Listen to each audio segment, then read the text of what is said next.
और मेरे स्टूडेंट्स कैसे हो आप? I once again welcome you to this exciting session of editorial discussion.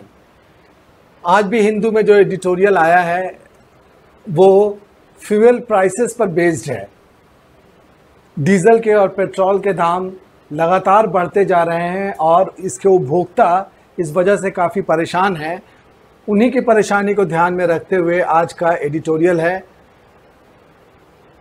जिसका हेडिंग है फ्लीसिंग फ्यूल यूजर्स। और ये किस चीज़ पर बेस्ड है? On hike in petrol diesel prices. यहाँ पे पहला ही वर्ड है फ्लीसिंग। फ्लीसिंग मीन्स होता है मुड़ना, शेव करना। उसके लिए हम लोग बोलते हैं ना कि वो दुकानदार बहुत स्मार्ट है, ग्राहकों को मुड़ता है, मतलब ग्राहकों को बेवकूफ़ बनाता है, उनसे ज़्यादा पैसा ऐंठता है। उसके लिए हम लोग वर्ड यूज़ करते हैं फ्लीसिंग। तो जो वर्ड्स हैं, फ्लीसिंग का मतलब ज़्यादा पैसा ऐंठना, या हम लोग बोल सकते हैं मुड़ना, बाल मुड़ देना, शेव कर देना। उसके लिए हम लोग इसको यूज़ करते हैं। एक और वर्ड है रेस्पेक्टिवली, आप लोगों को बहुत जगह पे मिलता होगा, खासकर जो स्टूडेंट्स होंगे उनको ये वर्ड देखने को मिलता होगा। इसका हिंदी मीनिंग होता है करमशा। अब करमशा क्या होता है? इसको अगर हम ऐसा लिखें अपना अपना तो ज़्यादा समझ में आएगा। जैसे मैथ का जब प्रॉब्लम आप सॉल्व करते होंगे तो उसमें लिखा हुआ रहता होगा कि the values of x and y are 15 and 17 respectively.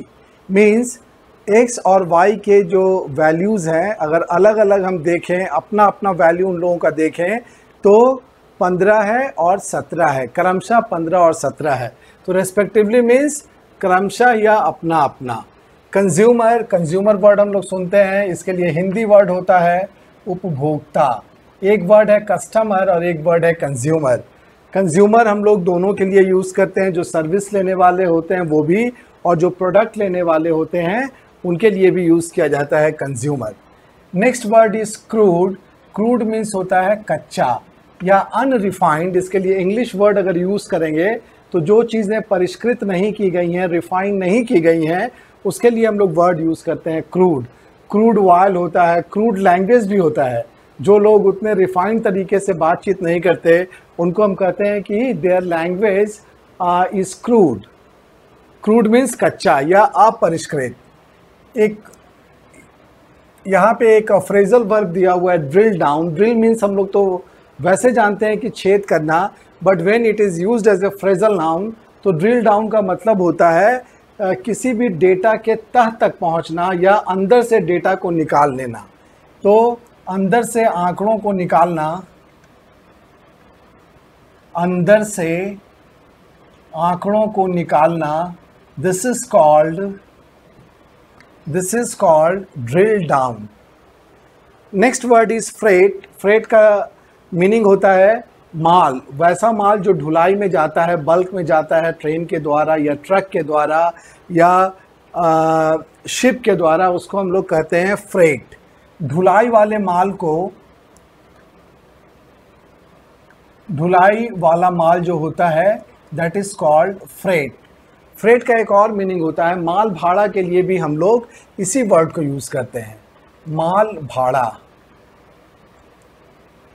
जैसे जब पैसेंजर जाते हैं ट्रेन में या बस में तो उनको फेयर देना पड़ता है। एक वर्ड है fair, FARE, fair. Fair means passenger का किराया जो होता है दैट इज़ कॉल्ड फेयर, और अगर सामान जाता है उसके लिए जो भाड़ा देना होता है that is called freight. Correct. Next word is embark. Embark का दो मीनिंग होता है, शुरू करना किसी चीज़ को, या एक और मीनिंग होता है चढ़ना। जहाज पे चढ़ना, समुद्री जहाज या हवाई जहाज पे चढ़ने के लिए हम लोग वर्ड यूज़ करते हैं एम्बार्क। या जैसे कोई जर्नी शुरू करना तो वहाँ पे हम लोग वर्ड यूज़ करते हैं embark. Next word is disconcerting. ये बहुत ही अनकॉमन वर्ड है, कभी कभी देखने को मिलता है। डिसकॉन्सर्टिंग मीन्स चिंताजनक, चिंता पैदा करने वाली जो चीज़ होती है दैट इज़ कॉल्ड डिसकॉन्सर्टिंग। दूसरा वर्ड इसके लिए हम लोग यूज़ कर सकते हैं वरिंग, या एक और वर्ड होता है अगर नाउन के रूप में यूज़ करेंगे तो डिस्कॉम्फिचर।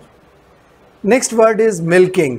दिस इज ए प्रोसेस, जो दूध दूहने का जो प्रोसेस है उसके लिए वर्ड हम लोग यूज़ करते हैं मिल्किंग, लेकिन यहाँ पे इसको दूसरे सेंस में यूज़ किया गया है। एक तरह से लोगों को परेशान करके ज़्यादा पैसा ले लेना, उसके लिए इस वर्ड को यूज़ किया गया है। तो दूध दूहना, इसके लिए हम लोग कह सकते हैं मिल्किंग, या किसी से ज़्यादा पैसे ऐंठ लेना, पूरा का पूरा पैसा उससे ले लेना, उसके लिए भी हम लोग वर्ड यूज़ करते हैं मिल्किंग। Next is revenue. ये वर्ड आप लोग जानते होंगे, सरकार को लोगों के द्वारा जो पैसा प्राप्त होता है that is called revenue. Tax से आ सकता है, सेस से आ सकता है, हिंदी इसके लिए है राजस्व।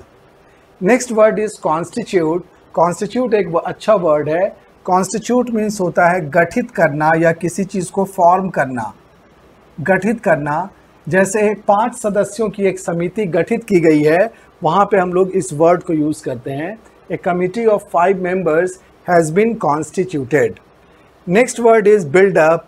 बिल्डअप का मतलब होता है किसी चीज़ को बनाना, बनाने के लिए हम लोग वर्ड यूज़ करते हैं बिल्डअप। तो फर्स्ट पैराग्राफ में इतने वर्ड्स थे जो कि मैंने आपके साथ अभी डिस्कस किया। Now we come to the second paragraph of the editorial, जिसमें जो वर्ड्स हैं वो अब डिस्कस करते हैं। इसमें पहला वर्ड है रिज्यूम। रिज्यूम मीन्स होता है शुरू करना। रिज्यूम मीन्स शुरू करना। कोई चीज़ जो चलते रहती है, रुक जाती है और उसको फिर से शुरू किया जाता है, वहाँ पे हम लोग वर्ड यूज़ करते हैं रिज्यूम। फॉर एग्जांपल, जैसे ट्रेन सर्विसेज बंद कर दी गई थी और उसको रिज्यूम किया गया, that there we use the word resume. इसी से वर्ड बनता है रिजम्पशन, नाउन के रूप में। कन्फॉर्मिटी, ये वर्ड हम लोग, 2 वर्ड होता है एक जैसा, कहाँ पे लिखूं? One word is confirm. Spelling में डिफरेंस है, माइंड इट। यहाँ पे FIRM है। कन्फर्म मीन्स होता है किसी चीज़ को सुनिश्चित करना, जैसे कन्फर्म योर प्रोग्राम। बट कन्फर्म मीन्स होता है फॉलो करना या ओबे करना। जैसे we should confirm to traffic rules, हम लोगों को ट्रैफिक रूल्स को मानना चाहिए, वहाँ पे हम लोग इस वर्ड को यूज़ करते हैं कन्फर्म। और उसी से बना हुआ है कन्फॉर्मिटी, मीन्स किसी चीज़ के अनुरूप। इन कन्फॉर्मिटी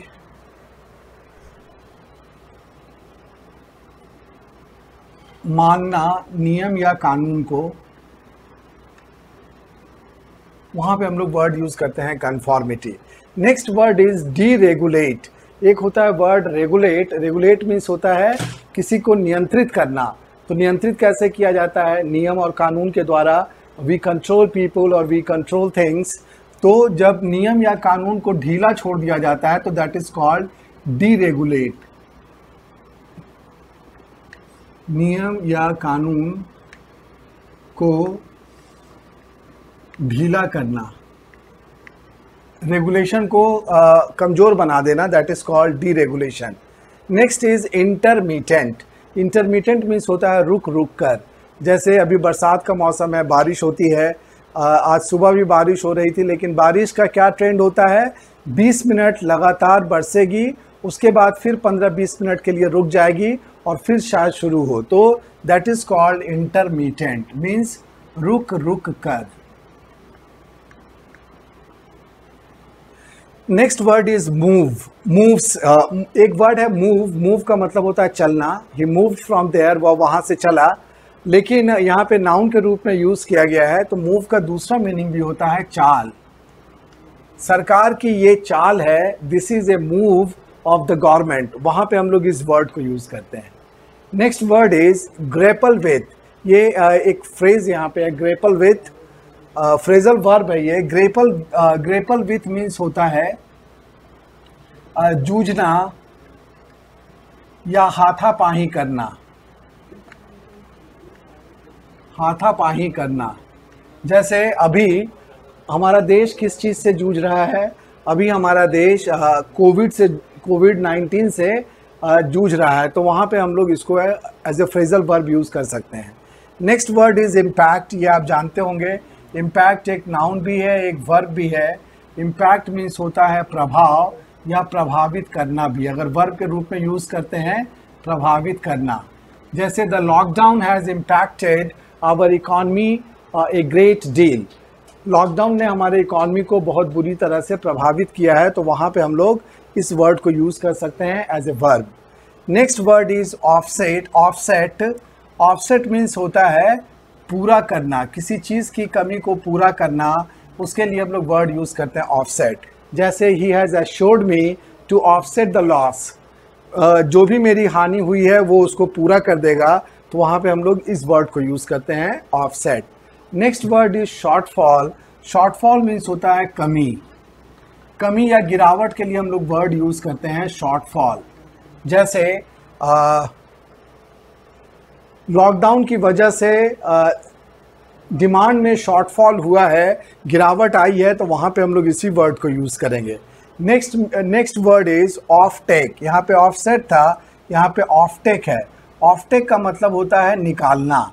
क्या निकालना? छुरा निकालना नहीं, वहाँ पे हम लोग इसको यूज़ नहीं करेंगे। ऑफ टेक मीन्स इसको हम लोग अप्लाई करते हैं तेल निकालने में, ज़मीन के अंदर से या जो तेल निकाला जाता है वहाँ पे हम लोग वर्ड यूज़ करते हैं offtake. Next word is deplete. Deplete means होता है घटना या कम होना, घटना या कम होना। ये वर्ड आप लोग ईवीएस में पढ़ते होंगे, इन्वायरमेंट वाले में पढ़ते होंगे। जैसे the ozone layer of the earth has depleted, वहाँ पे हम लोग इस वर्ड को यूज़ करते हैं। इसी से नाउन भी बनता है depletion. Next word is commuter. Commuter उसको कहा जाता है जैसे जो रेगुलरली एक रास्ते से होकर आता जाता है। For example, suppose you stay at Patna और आपकी पोस्टिंग है आरा में, और you are in a job, किसी जॉब में आप हैं, तो क्या करते हैं? You commute daily. आज भी जाएंगे, अगर आज फ्राइडे है तो आज भी जाएंगे, कल भी अगर ऑफिस होगा तो कल भी आप उसी रूट पर जाएंगे, तो then that way you are a computer.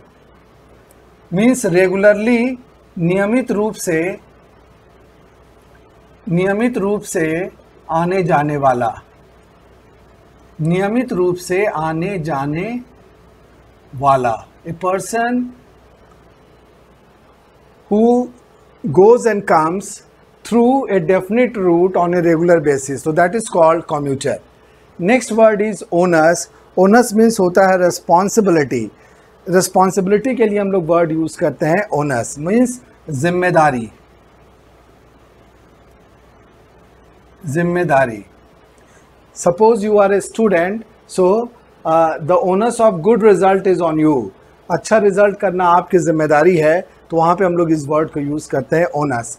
एक और वर्ड यहाँ पे हॉलेज। हॉलेज एक नया वर्ड है। हॉलेज का मतलब होता है ढुलाई। जैसे माल की जो ढुलाई होती है उसके लिए हम लोग वर्ड यूज़ करते हैं हॉलेज। हॉलेज का एक और मतलब होता है ये पार करने के लिए भी हम लोग इस वर्ड को यूज़ करते हैं। किसी चीज़ को क्रॉस करना, उसके लिए भी यही वाला वर्ड यूज़ होता है हॉलेज। दो वर्ड और इम्पॉर्टेंट बच गए, उसको भी डिस्कस कर देता हूँ, और वो वर्ड्स हैं, यहाँ पे लिखते हैं। There are two more words which needs discussion. One is imperative and the other is dampen. Imperative एक adjective है और dampen एक verb है। Imperative means होता है बेहद ज़रूरी। जैसे it is imperative to clear test of English language if you want to be selected in a competitive exam. ये बेहद ज़रूरी है, इसके बिना काम नहीं चलेगा। तो imperative means बेहद ज़रूरी। essential के लिए वर्ड यूज़ किया जाता है imperative। देन लास्ट वर्ड जो dampen है, एक वर्ड आप लोग जानते होंगे डैम्प। जैसे ये दीवार अभी डैम्प है, इसमें नमी है, भींगी हुई है, उसी से बना हुआ वर्ब है डैम्पेन। तो डैम्पेन का दो मीनिंग हो सकता है। एक तो होता है किसी चीज़ को भिंगा देना, डैम्पेन, और एक दूसरे सेंस में भी इसको यूज़ किया जाता है। कभी कभी क्या होता है कि हमारा उत्साह कमज़ोर हो जाता है, हम निरुत्साहित हो जाते हैं, it means our spirit has been dampened, वहाँ पर भी हम लोग इसको यूज़ करते हैं। सो डैम्पेन मीन्स होता है निरुत्साहित करना, निरुत्साहित करना, ठीक है। जैसे suppose you are excited to attend a function and suddenly you get the message that this function is not going to take place today, then what happens, आपकी सारी तैयारी बेकार हो जाती है, your spirit gets dampened। वहाँ पे हम लोग इसी वर्ड को यूज़ करते हैं, डैम्पेन। तो डैम्पेन का दो मीनिंग है, वन इज़ भिंगा देना एंड द अदर इज़ निरुत्साहित करना। तो ये थे बहुत इंपॉर्टेंट वर्ड्स जो आज के एडिटोरियल में थे, और आपको वैरायटी देखने को मिली होगी इन वर्ड्स की। These are very useful words which need to be learned by you. अब हम लोग डिस्कस करेंगे एडिटोरियल की क्या इम्पोर्टेंस है, ये अभी मैं आपके साथ डिस्कस करता हूँ।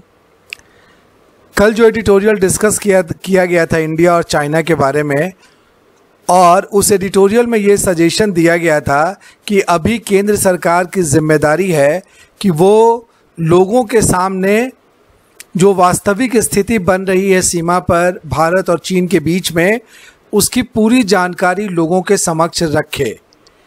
और लगता है कि इसी चीज़ को ध्यान में रखते हुए आज बैठक बुलाई प्रधानमंत्री मोदी जी ने, सर्वदलीय बैठक बुलाई गई, और उसमें जो भी वास्तविक स्थिति अभी तक बनी है वो सब उन लोगों को बताया गया, और उन्हीं के माध्यम से एक तरह से पूरे देश को ये अवगत कराया गया कि वहाँ पे क्या स्थितियाँ थी और किस तरह के माहौल में किस तरह की कार्रवाई की गई। So this is the importance of editorial. और अगर एडिटोरियल को आप ठीक से पढ़कर समझते हैं तो आप बिल्कुल जुड़े रहते हैं, जो आपके चारों तरफ घटनाएं घटती रहती हैं, आप बिल्कुल अब्रेस्ट रहते हैं और अपडेटेड रहते हैं। So this is the importance of editorial. आज का जो एडिटोरियल है वो इकॉनमी से एक तरह से जुड़ा हुआ है, और ख़ासकर डीजल और पेट्रोल के बढ़ती हुई कीमतें जो पूरे देश को परेशान करके रखी हुई हैं, उपभोक्ता इससे परेशान है, उनसे संबंधित है ये एडिटोरियल, जिसका टाइटल है फ्लीसिंग फ्यूल यूज़र्स। फ्यूल मीन्स ईंधन। ईंधन का इस्तेमाल करने वाले जो उपभोक्ता हैं उनको एक तरह से मुड़ा जा रहा है। मुड़ने का मतलब यहाँ पे टर्न लेना नहीं है, मुंडन से बना हुआ वर्ड है मुड़ना। मीन्स बाल को शेव कर देना। ऐसा माना भी जाता है कि अगर किसी ने किसी दूसरे को बेवकूफ़ बनाकर उससे पैसे ऐंठ लिए तो हम लोग मजाक में कहते हैं कि देखो ना देखो उसको मुड़ लिया गया। तो उसी सेंस में यहाँ पे यूज़ किया गया है ये वर्ड, और बहुत ही एप्ट टाइटल दिया गया है इस एडिटोरियल को, fleecing fuel users. Now we come to the editorial. In just 12 straight days, India's state-owned oil marketing companies have raised the retail prices of petrol and diesel by rupees 6.55 and rupees 7.04 a liter respectively. पिछले 12 दिनों की अगर बात की जाए तो इन 12 दिनों में भारत की जो सरकारी कंपनियां हैं जो पेट्रोल और डीज़ल के मार्केटिंग का काम करती हैं, इन्हें जाना जाता है OMC के नाम से। OMC means oil marketing companies. उन लोगों ने पेट्रोल और डीज़ल के कीमतों में क्रमशः 6.55 रुपया और 7.04 रुपये प्रति लीटर के हिसाब से बढ़ा दिए। मीनिंग देयर बाय कि पेट्रोल की कीमत 6 रुपया 55 पैसा प्रति लीटर और डीजल की कीमत 7 रुपये 4 पैसे प्रति लीटर अभी तक बढ़ गई है। A consumer in Delhi would have ended up spending about 9% more on petrol at an Indian Oil Corporation fuel pump on Thursday. अगर थर्सडे की बात करें, मतलब कल की बात करें, तो दिल्ली में इंडियन ऑयल के पेट्रोल पंप से पेट्रोल लेने वाला कोई भी कंज्यूमर अगर है तो पेट्रोल में वो 9% ज़्यादा खर्च करने लगा है।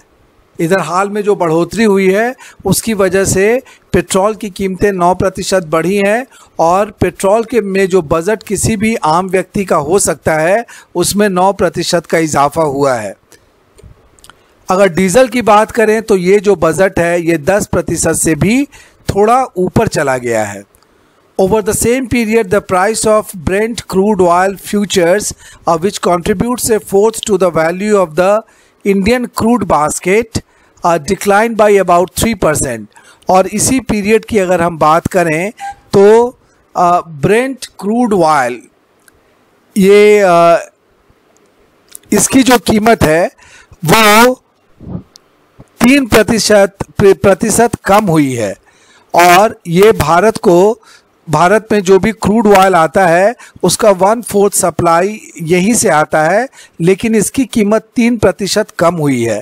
तो जब क्रूड ऑयल जो भारत में आ रहा है उसकी कीमत अगर कम हुई तो भारत में जो पेट्रोल हम लोग व्हीकल्स में यूज़ करते हैं उसकी कीमत कैसे बढ़ रही है ये सोचने वाली बात है। If one drills down to the price build-up data shared by IOC, petrol's freight inclusive base price as on June 16th in Delhi was rupees 22.44, a significant 23% higher than the rupee 18.28 before the refiners embarked on their latest round of price increases. अगर हम ये जो petrol के price का data है इसकी गहराई से छानबीन करें और वह डेटा जो इंडियन ऑयल कंपनी ने शेयर किया है तो पेट्रोल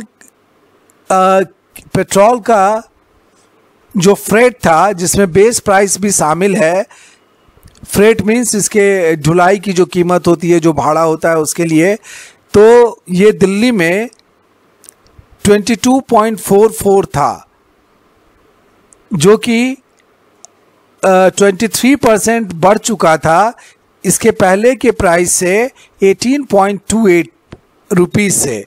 और 18.28 रुपीज़ इसका प्राइस कब था जब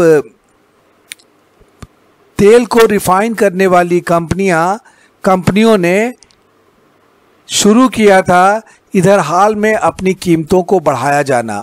मतलब जब से कीमतें बढ़नी शुरू हुई पेट्रोल की इधर पिछले 12 दिनों में, उस समय अगर देखा जाए तो ये 18.28 से बढ़कर पहुंच गया 22.44 पे। और ये जो डेटा है ये इंडियन ऑयल के द्वारा शेयर किया गया है। It is disconcerting that between the OMCs, which had frozen their daily resetting of prices for almost 12 weeks following a reduction on March 16, and the central and state governments, automobile fuels have been targeted for milking revenue. ये बहुत important line है। आज से 12 week पहले ये date है 6 मार्च का। 6 मार्च में पेट्रोल की कीमतों में, पेट्रोल और डीजल की कीमतों में कमी आई थी और उसी समय से ये जो कंपनियां हैं जो पेट्रोल और डीजल के मार्केटिंग का काम करती हैं, इन लोगों ने क्या किया था कि डेली बेसिस पे जो प्राइस की रीसेटिंग होती है उसको उन लोगों ने उस समय बंद कर दिया था। और साथ ही साथ अगर हम केंद्र और राज्य सरकारों की बात करें तो इनके लिए जो वाहनों का जो ईंधन है पेट्रोल और डीजल, इसको इन लोगों ने एक जरिया बना लिया है राजस्व कमाने का। The build-up data shows that excise duty levied by the center and VAT collected by the Delhi government together constituted 2/3 the 76.73 pump price of petrol as on June 16। अगर 16 जून की हम बात करते हैं तो देखते हैं कि दिल्ली में जो पेट्रोल 76.73 प्रति लीटर के हिसाब से मिल रहा है उसमें केंद्र सरकार की एक्साइज ड्यूटी, केंद्रीय उत्पाद शुल्क और साथ ही साथ दिल्ली गवर्नमेंट के द्वारा लिया जाने वाला वैट, जिसको वैल्यू एडेड टैक्स हम कहते हैं, ये दोनों को अगर मिला दिया जाए तो 76.733 का 2/3 हिस्सा केंद्र सरकार और दिल्ली की सरकार को चला जाता है। तो सरकारों के लिए पेट्रोल और डीजल अगर देखा जाए तो एक तरह से राजस्व जुटाने का एक मजबूत जरिया बन गया है, एक महत्वपूर्ण जरिया बन गया है। ये था paragraph 1। Now we come to paragraph 2। On the face of it, the OMC's decision to resume daily price resetting would appear to be in broad conformity with the pricing deregulation that the center has intermittently committed to ever since the government of the day freed up petrol prices in 2010. अभी जो decision लिया गया oil marketing companies के द्वारा कि वे लोग daily basis पे price की रीसेटिंग करेंगे, ये एक तरह से उसके अनुकूल है, जो कि केंद्र सरकार बीच बीच में करती आई है। 2010 से केंद्र सरकार क्या करती है, केंद्र सरकार ने 2010 से क्या किया है कि पेट्रोल के प्राइस को फ्रीज छोड़ दिया है और मार्केट में जो फ्लक्चुएशन है उसके हिसाब से कीमतें बढ़ या घट सकती हैं। However, the timing of the recent moves to raise levies and retail prices by the governments and fuel marketeers respectively is at odds with logic at a point when the country is grappling with the impact of a pandemic.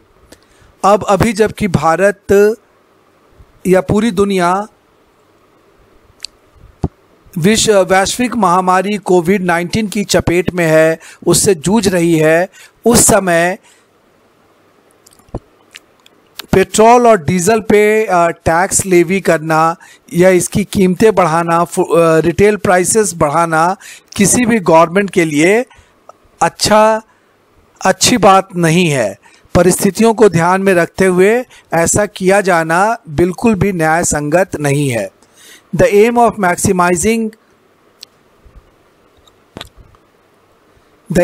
maximizing takings from fuel products to offset shortfalls in other revenue streams can only bear fruit if petrol and diesel offtake remains unaffected and the rising fuel bill does not end up depleting household consumption budgets. ये बहुत important line यहाँ पे लिखा गया इस editorial में कि fuel product से अगर सरकार ज़्यादा से ज़्यादा पैसा ले जाना चाहती है और इसके पीछे उसका इरादा है कि दूसरे स्रोतों से जो राजस्व आने में कमी हो रही है, इससे उसकी भरपाई कर ली जाए, तो ये तभी कारगर साबित होगा अगर पेट्रोल और डीज़ल की खपत इससे अप्रभावित रहती है या साथ ही साथ बढ़ते हुए ईंधन का जो बिल है इसका एक असर और भी पड़ रहा है लोगों पर, और वो ये है कि उनके घरेलू सामान की जो खपत है उस पर होने वाला जो बजट है वो घट जा रहा है।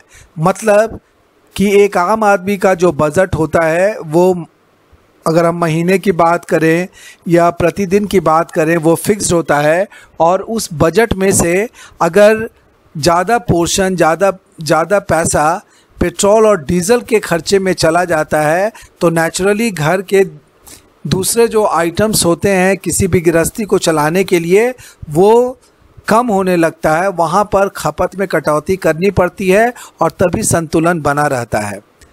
With public transportation yet to restart fully in most urban areas and operating with tight restrictions at lower frequencies, even where some services have resumed, most commuters continue to have little choice but to use personal vehicles. आम जनता के सामने जो परेशानी है वो ये है कि सार्वजनिक वाहन अभी पूरी तरह से अधिकांश शहरी इलाकों में चलना शुरू नहीं हुए हैं, और जहां ये चलना शुरू भी हुए हैं वहां पर भी बहुत सख्त प्रतिबंध इस पर लगाए गए हैं और इसकी फ्रीक्वेंसी भी कम रखी गई है। मजबूरन मजबूरन अधिकांश कम्यूटर्स को, यहाँ पे एक अच्छा वर्ड है कम्यूटर, हमने डिस्कस भी किया था वर्ड मीनिंग वाले में। कम्यूटर हम लोग कहते हैं कि जब आप एक ही रास्ते से एक रूटीन वे में आते जाते रहते हैं तो you are called a commuter. Suppose आप अपने घर से एक डेफिनेट डेस्टिनेशन तक ऑफिस में जाते हैं और ऑफिस से रोज़ घर लौटते हैं, तो उस रूट के लिए आप कम्यूटर कहे जाएंगे। तो इस तरह के जो कम्यूटर्स हैं उनके पास अभी कोई विकल्प नहीं है, उन्हें अपने व्यक्तिगत वाहनों का इस्तेमाल करना पड़ रहा है। Also with the lockdowns,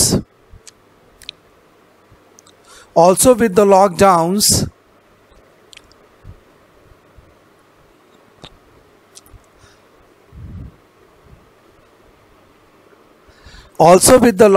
imposed to contain the spread of COVID-19, having a severely hit business activity at all levels, the onus is on the governments both at the center and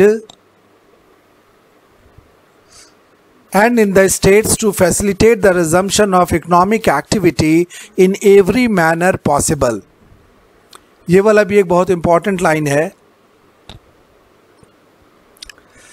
जो lockdown हुआ कोविड-19 के को फैलने से रोकने के लिए, उसकी वजह से जो व्यावसायिक गतिविधियां हैं हर स्तर पर वो बुरी तरह से प्रभावित हुई हैं। और अब जिम्मेदारी है सरकारों पर, चाहे वो केंद्र सरकार हो या राज्य सरकार हो, उनकी ये जिम्मेदारी बनती है कि वो आर्थिक गतिविधियों को फिर से शुरू करने में मदद करें, और चाहे जैसे भी हो हर तरीके से, हर संभव तरीके से उन्हें इसमें मदद करनी चाहिए।